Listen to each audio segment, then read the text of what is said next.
Many of you know me. I'm Sarah Rasmussen. I'm head of sales in AUKA, whom you heard of. Daniel here is with us on the panel. He's CEO.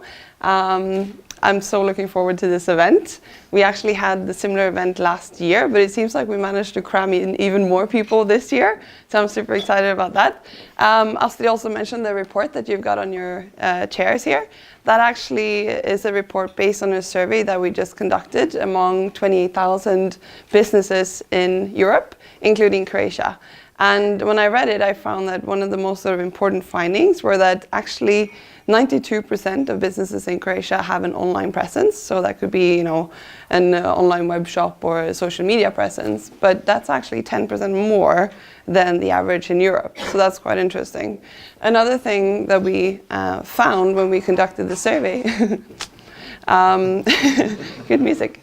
We found that, so we asked people about what they think would be sort of the latest trends in payments, and 77% answered mobile payments. And this is a bit interesting because the same people also said, yeah, we prefer to pay with cash. So there is some contradiction here. It seems like people know that mobile payments is coming, but they still prefer cash. So this will be up for debate here in the panel today. So without further ado, I'm just going to ask the panelists to introduce themselves. Do you want to start, Søren? Okay, so my name is Zoran, and I'm the managing director of a company called Paradox Hospitality. We are a consultancy and a management company helping restaurants and hotels based out of Split. And we have one small wine bar in Split, Wine Cheese Bar Paradox, and a couple of big projects coming up. One of them is a 5-star resort, luxury resort that is currently being built on the island of Hvar. And it's a great pleasure to be here today with you and share my experiences with the rest of you. Yeah, so that's good for the introductions. Thank you. So I'm Daniel Dodelijn. I think I've been properly introduced already. Very glad to be here. I'm a serial entrepreneur, built multiple companies, restless soul, very passionate about digitization of cash. You have a lot of cash in this country, so I'm very happy to be here to talk about that, how we're going to fix that problem. My name is Irena Smiljanic. I'm Group Marketing Director for Victus Group.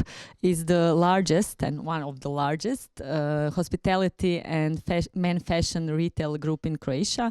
Our group portfolio has gather 9 companies, 12 brands, and we have more than 100 stores, bars, restaurants, and retail stores located in Croatia, Serbia, Slovenia, and Slovakia. We are actually very proud to not announce, but that we have already implement and make one step forward in digitalization for one of our brand. We made custom-made loyalty program, mobile application, and now we have already 46,000 of active users, what is really great for Croatia. And I should mention that it is the result only in few months.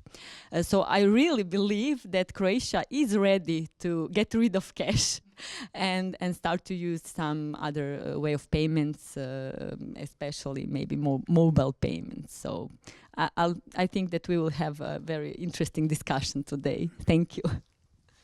Thanks.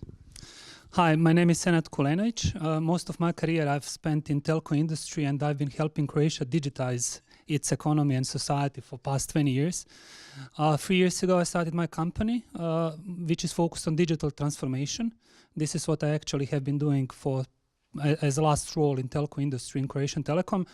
And so far I have been working with almost 20 companies in 8 industries in Austria, Croatia, Serbia, Bosnia, and I have faced a lot of challenges in retail business in all of the countries. So I'll be glad to share my experience and participate in this discussion, and thanks AUKA for having me here. Looking forward. But we also know that cash is sort of king in this country. So I just wanted to ask you, Daniel, why do you think people are online, but they still aren't using mobile payments in the way that we define it? Great question. So if you look at the report, I know you all got this morning, but I really encourage you to look through it because there is a lot of really interesting findings there, especially coming from the Nordics and have seen how mobile payments have changed the behavior of consumers, we have the opportunity to sort of predict what's going to happen. That doesn't mean we know the future, but we come from an unfair advantage point where we have seen this trend before. So one of the interesting things, the findings here, as Sarah mentioned, is that most of the merchants, the businesses, have some sort of online presence. And to me, looking at the percentage of merchants that are also accepting card payments, while most of the business happens with cash, it's an indication that accepting cards doesn't bring you more customers. It's just something you have to have, but it doesn't really bring you more customers. So that's why you reach out somewhere else to try to sell more. I mean, at the end of the day, that's what all the businesses are here for. They want to grow their business. They want to sell more. So I think that the Croatian businesses are online and have an online presence because they want to market themselves. They want to get more customers. Because with a payment terminal, a card terminal or cash, you are dependent on people literally randomly passing through your door and wanting to buy something. That doesn't really scale well because you don't control it. It's just people walking through your door and paying. But if you go online, somehow, if it's on Facebook or if it's on Twitter or if it's on Yelp or any of the other sort of TripAdvisor or whatever online presence you choose to have, I would argue the objective for that is to bring more business to you because people don't have to fall through your door. They can find you elsewhere.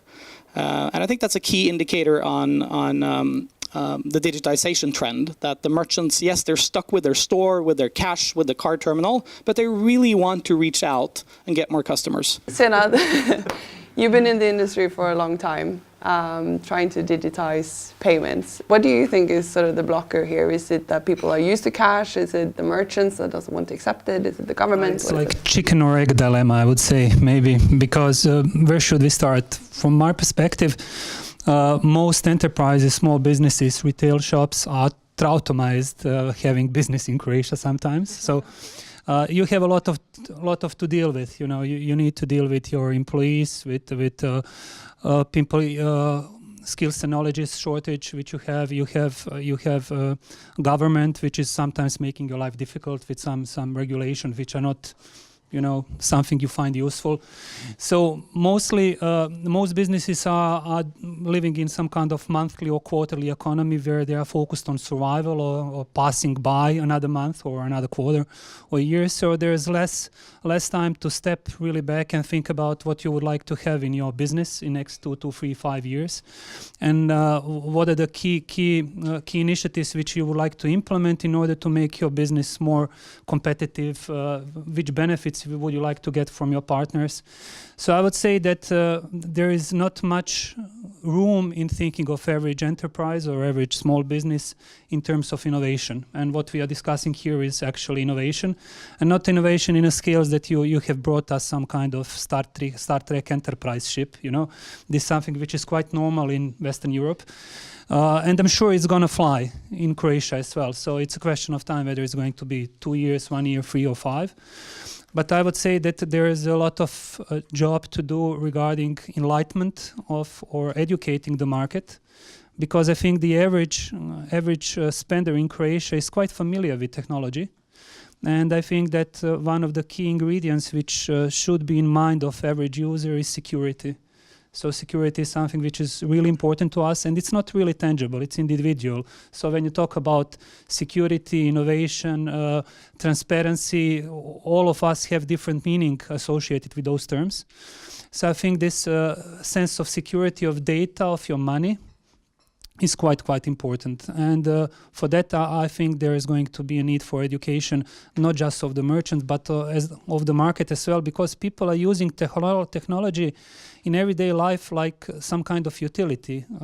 But when you come to the and they are giving all this data willingly, and they don't care about it. But when it comes to money, suddenly it's like, oh, somebody's going to do something wrong with it. So I think it's 2 dimensions. Merchants are focused on getting by, and the market, on the other hand, has a sense of insecurity when managing money on previously unknown ways.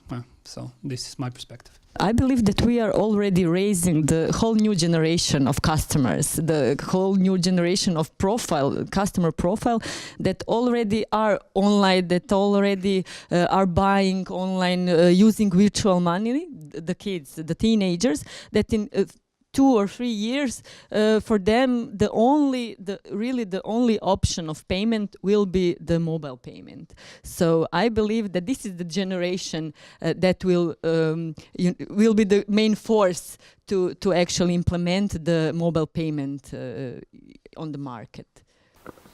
Yeah, 30 seconds. Thank you for the platform. that won't work. I'll do 2 comments. So the first comment, Irina, you talked about this earlier about the 46,000 active users on your app, and you also from the August last year. And that's just amazing. And I think it's about mentality, and we meet this all around Europe. And it's so funny because it resembles what we met in Norway as well. Everyone is looking at Norway and say, well, Norway is super modern, we're spoiled, we have all the money, all the oil, all the fish, and all that stuff. And you just consume new technology like it's sliced bread. We didn't really do that. Because I remember introducing this piece of technology and everyone said probably what people told you, be cautious. No, why would I change my habits? If this works perfectly, I'm happy with what I have. I mean, we're reluctant to not like change, right? We don't like change as human beings until we discovered that this was actually amazing. But we need to try it in order to pass that gap. And we saw the same in Norway, in our home markets. And I think you just portrayed the same experience. Everyone's like, be careful, it's not going to be a success. Don't get hyped up. Then all of a sudden it solves a problem, people like it, and it grows like crazy. And I think we're going to see the same here with mobile payments, is that there's a lot of friction and people are scared, just like with the Uber concept. It's like, I like to take my cab this way, I've always done it this way, and then why would I step into a stranger's car, and then now you just do it with the flick of your thumb, and everyone's super happy, and it makes a lot of sense. So that's probably going to happen with mobile payments as well. But I like the security comment for 2 reasons. One, again, because I'm a geek and like technology, so this is actually way more secure. So when you're paying with a mobile phone, you're not handing over any credentials to anyone, right? You're not giving your card number or account information or anything to anyone. All of this is encrypted, and it pops up on your phone, and you need to use your thumb, your PIN, or your face to approve that transaction. So that is actually way more secure than a card payment can ever be. Card payment doesn't work that way. It's fundamentally different. The sensitive information is in the card, you're actually giving it away. Even if you punch a PIN code on top, you're giving away that card information. So when the card leaves you, which is not allowed, by the way, but all the merchants are still doing it. So they're taking your card, running away, they can copy it and they can charge you. So this is actually way more secure. But the education part of this, which you mentioned, which we've seen in our very affluent part of the world as well, it needs to be educated. And that's why we need to bring the merchants on board. And that's why the subject now for this session is all about the businesses, because businesses can influence consumers. So it's the dynamic between the consumers and the businesses. And it's very much a chicken and egg problem. But you made a beautiful app that now is very popular. And with Settle, merchants can also propose to consumers new ways of paying, but you need to be incentivized to do that. You're not just going to add another payment option to your pool of payment options. You don't want to use that 10 seconds. You want to save 10 seconds. And I think that's one of the reasons why Settle is going to be very successful in Croatia, because all the merchants actually wants to digitize. All the merchants wants to sell more. And with this platform, you actually can sell more because you can reach outside of your store. I'm sure you explored how things have happened in China, for example, with Alipay. I am, by let's say, fortunate circumstances, tied very much to China, and I'm every year there. And last summer, I couldn't believe that actually people are buying salad on the market using Alipay. There's just a barcode like this. It's like, okay, you buy 2 bunches of salad and you press and you keep going. And these are the lady who is standing behind the counter is whatever in her 60s, and the person who's buying it same. So this about new generation. I'm sure we are all counting on the new generation, but there it just works. Because everybody realized this is easier, this is safer. For those behind the counter, they don't have to count the money. There is no worry that somebody's going to come or steal, even though I don't think that's the concern. But, you're just not handling that cash, making yourself less exposed. So this could be one of the reasons. I don't really know the motivation, but I couldn't believe that this is it now. I was trying to pay something with cash, with yuans, and people were looking at me like, okay, where is this guy coming from? It's like he'd missed the memo, we don't do that anymore. and this happened just in a couple of years. So I don't know, I think once you pass the tipping point, it's just gonna trickle down, and everybody is gonna just think that everything else is so outdated. So I don't know. I happen to know that Daniel has a theory for how they ended up there, so please share. I think that's great insights, right? Because then it's not only coming from Norway. It's not us telling you that this is how it happened in Norway, and Norway is different. It happened in China as well. It's a very diverse country. It has a lot of cash. So if it can happen there, it can happen here as well. And I agree. But to your point earlier about education, and I just want to put that out there. So as Astrid said, we've been here before. So we're here for the long run, and I think that's important to emphasize on, because there's a lot of fintechs out there and a lot of startups out there. We don't define ourselves as, so we're not a startup, although we have the startup mentality, because we've been around for many years, and we did this revolution once before. And that gives us some unfair advantages, and that's why we're here for the long run. That's why we're opening up a local company in Croatia and setting up local competence. We're bringing competence from Norway that has done this before to work here together with local representatives. That's why we're here today as well, talking to the local businesses and bringing partners on board so that we can work together and understand the local dynamics. So we don't know how we're going to win in Croatia, but we know that we have experience and technology and that we won before. And if we match that with local knowledge and local insights, then we will probably be able to do the Chinese move or the Nordic move or whatever move you want to call it also here in Croatia. So local company, real experience mixed with local knowledge, and being on the ground together with you to drive that transition. And hopefully with the merchants then, we'll be able to educate people, because somebody needs to move first in sort of the chicken and egg problem. Somebody needs to go first. And I think it's the merchants that has to really take a bet. And the bet here doesn't really cost you anything.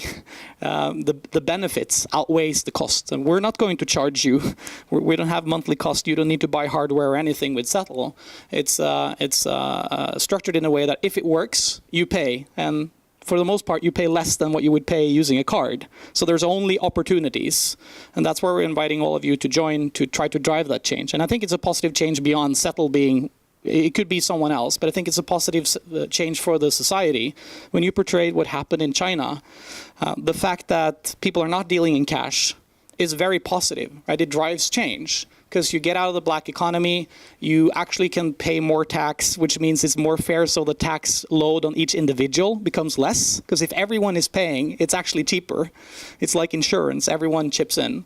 And that can drive a lot of business, and it can empower people to build businesses without requiring them to buy a lot of hardware and buy a store. You can digitize businesses and really drive the change in Croatia. So I hope you want to join us all to try to do that.